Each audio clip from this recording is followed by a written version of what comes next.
I did go to university after high school. I moved to Palmerston North, Massey University, got my bachelor's degree in chemical technology. I did my master's in business administration at the Université Libre de Bruxelles in Brussels, Belgium. In 2014, we packed up our lives into 6 suitcases, left Brussels and came to Waiheke Island. There, we set up Chris's business, manufacturing, selling and renting electric bikes. I swapped out my pencil skirts and high heels for bike mechanic apron and steel cap boots. In 2020, the Northland branch of the Green Party found me at Waitangi and asked me to stand as a candidate in that general election. I didn't have a clue about politics at that time, but I did, Mr. Speaker, know how to ride a bike. I stand here as, well, in a previous life, a small business owner here in Aotearoa. After 20 years away living in Europe, I returned home to Aotearoa 10 years ago, and we started our new business. I was really stunned, to be very honest, at the low level of pay and conditions for so many workers. And so in establishing our own business here, one of the things that we learned about very quickly was minimum wage, but we also heard about living wage. And we strove to pay our employees just that little bit extra. I think one of the things that buoyed us being able to offer our employees above minimum wage and very close approximating to living wage was that the notion that these were all essential workers. Developing news this morning, Green MP Darleen Tana has been stood down amid migrant exploitation claims. The Greens are denying the party's been slow to act after learning an MP was accused of migrant worker exploitation.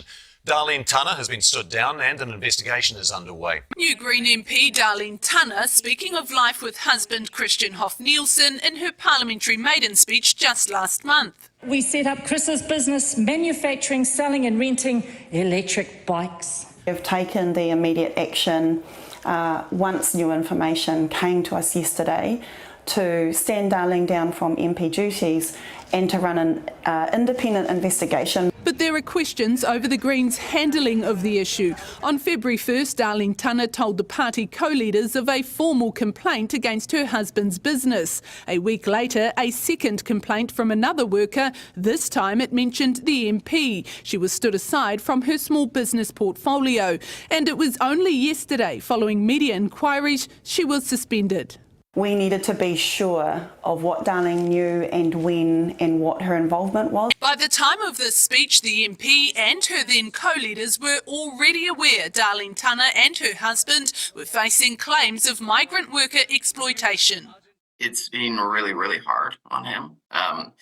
Just not being able to survive. That's been really hard.